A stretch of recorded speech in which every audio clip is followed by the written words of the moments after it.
இந்த ஐயனார் துணையில இந்த சோழன் என்னதான் லவ் பண்ணி நிலாவை கல்யாணம் பண்ணாருன்னே தெரியல. ஓரளவுக்கு நாடகம் பார்க்கும் நமக்கே தெரியுது நிலாவோட கேரக்டர் இப்படிதான் சொல்லிட்டு. எனக்கு தெரிஞ்சு நிலா வந்து சோழன் குடும்பத்துல இருந்து பிரிஞ்சு போனோம் அப்படின்னு சோழன் சொன்னா சோழன் டைவர்ஸ் கொடுப்பாங்களே தவிர கண்டிப்பா நிலா வந்து சேரன் பல்லவன் பாண்டி விட்டு வர மாட்டாங்க. எனக்கு அப்படிதான் தோணுது. உங்களுக்கு என்ன தோணுது அப்படின்றத கண்டிப்பா கமெண்ட் செக்ஷன்ல சொல்லுங்க. ஏன்னா தனி கொடுத்த போறதுக்கு பிளான் பண்ணிருக்காரு. என்ன நடக்குதுன்றத நான் சொல்றேன் வாங்க. ஃபர்ஸ்ட் சீன் வந்து பாத்தீங்கன்னா நம்மளோட பல்லவன் கிட்ட கேக்குறாங்க, இது போல சந்தா பாக்க போனீங்களா, என்னடா ஆச்சு, ஏன்டா அண்ணன் மறைக்கிறாரு அப்படின்னு. இல்ல நீ இது போல வந்துட்டு சந்தாக்கு அவங்க அப்பா வந்து நீங்க என்னதான் அவர் கேட்டதெல்லாம் போட்டாலும் அவர் கல்யாணம் பண்ணி தர மாட்டாரு அப்படின்ற மாதிரி தான் பேசிட்டு போனாரு அப்படின்னு. சரி விடா பாத்துக்கலாம், சந்தா இதுல கல்யாணத்துக்கு ஓகே தானே, சந்தா வச்சு நம்ம எதுவும் மூவ் பண்ணலாம் அப்படின்னு சொல்லிட்டு சொன்னா அங்க இருந்து சேரன் கூப்பிடுறாரு, டே வாங்கடா சாப்பிடுங்க அப்படின்னு சொல்லிட்டு சொன்னா. அப்புறம் பலன் சொல்றாரு, அண்ணன் கிட்ட எதுவுமே சொல்லாதீங்க, தயவுசெய்து சொல்லி மாட்டி விட்டுறாதீங்க அப்படின்னு சொல்லிட்டு அதோட உள்ள போயிடுறாங்க.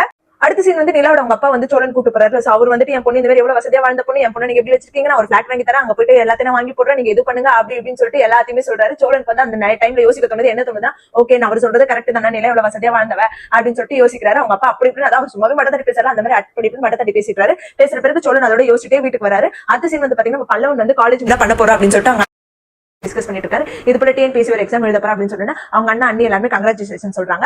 அடுத்த சீன் வந்து பாத்தீங்கன்னா பாண்டிய வந்து சோழன் போய் பாக்குறாரு. இது போல அவங்க அப்பா பேசுறது எல்லாத்தையுமே சொல்றாரு. சொல்லிட்ட பிறகு அவர் சொல்றது கரெக்ட் தானே, அவங்க எவ்வளவு வசதியா வாழ்ந்தவங்க, அந்த மாதிரி இருக்கும்போது அவங்க வந்து கஷ்டப்படுறது கரெக்ட் தானே, அவர் சொல்றதும் நம்ம பண்ணல என்ன பண்ணலாம் அப்படின்னு சொல்லிட்டு போற சோழன் வந்து இது போல தனி கொடுத்துற நான் கூட்டு போறேன் அப்படின்னு. எனது தனி கொடுத்துற கூட்டு போறேன், ஆமாண்டா அப்படின்னு. சரி உட்காந்து பேச அப்படின்னு சொல்லிட்டு அதுக்கப்புறமேட்டு சோழன் சொல்றாரு, இல்லடா இது போல வந்துட்டு நான் எங்க தூரமால போல பக்கத்துல ஏதாவது ஒரு பிளாட் பார்க்க போறேன் அப்படின்னு. எனக்கு ஓகேடா நீ சொல்றது எனக்கு கரெக்டா தான் இருக்கு, ஆனா அதுக்கு அவங்க ஒத்துக்கணுமே, அவங்க என்ன சொல்லுவாங்க அப்படின்னு தெரியலடா, நீ தாண்டா வந்து பேசணும் கொஞ்சம் அப்படின்னு சொல்லிட்டு சொல்றாரு. நிலா கண்டிப்பா ஒத்துப்பாங்கன்னு எனக்கு தோணல. உங்களுக்கு என்ன தோணுது அப்படின்றது கமெண்ட் செக்ஷன்ல சொல்லுங்க. நான் முன்னாடி சொன்ன மாதிரி தான் சோழன் இப்படி கூப்பிட்டா சோழனோட டைவர்ஸ் பண்ணுவாங்க தவிர கண்டிப்பா அவங்க குடும்பத்தை விட்டு வர மாட்டாங்க. சோ எனக்கு அப்படிதான் தோணுது. உங்களுக்கு என்ன தோணுது அப்படின்றத கண்டிப்பா கமெண்ட் செக்ஷன்ல சொல்லுங்க. அடுத்த சீன் வந்து பாத்தீங்கன்னா நம்ம சந்தா வந்து சேரனுக்கு ஃபோன் பண்றாங்க. இது போல வந்துட்டு நாங்க ராமேஸ்வரத்துல இருந்து பாத்துட்டு வந்திருக்கோம், எங்க சொந்தக்காரங்க கிட்ட பார்க்க போறோம், அவங்களை பார்த்து நாங்க அங்க வந்து கிளம்பிடுவோம், எனக்கு எந்த பிரச்சனையும் இல்ல சொல்லதான் கால் பண்ணேன், ஆனா நான் கூப்பிடும்போது உங்க கூட வந்திருக்கோம், எனக்கு கொஞ்சம் பயமா இருக்கு, அடிக்கடி கல்யாண விஷயத்தை பத்தி பேசுறாங்க அப்படின்னு. நம்ம சேரன் சொல்றாரு, இல்ல அப்படியே எதுவும் ஆகாது, நான் பாத்துக்கிறேன் சந்தா அப்படின்னு. சரி ஓகே அப்பா வர நான் போன் வைக்கிறேன் அப்படின்னு சொல்லிட்டு சந்தா போனை கட் பண்ணிடுறாங்க.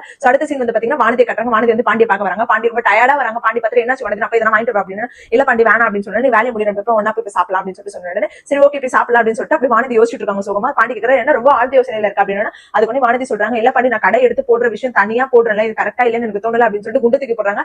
எல்லா விஷயத்தையும் அவ்வளோத்தையும் பேசி நகையெல்லாம் வாங்கி வச்சுட்டு கடை ஓபன் பண்ண பிறகு இதை பத்தி பேசணும்னு பாண்டி ரொம்ப ஷாக் ஆயிடுது. வானதியை பத்தி தெரிஞ்சுமே பாண்டி இவ்வளவு பெரிய விஷயத்துல இறங்குது தப்புதான் அப்படின்றது எனக்கு தோணுது. உங்களுக்கு என்ன தோணுது அப்படின்றத கண்டிப்பா கமெண்ட் செக்ஷன்ல சொல்லுங்க. வெயிட் பண்ணி பார்ப்போம்.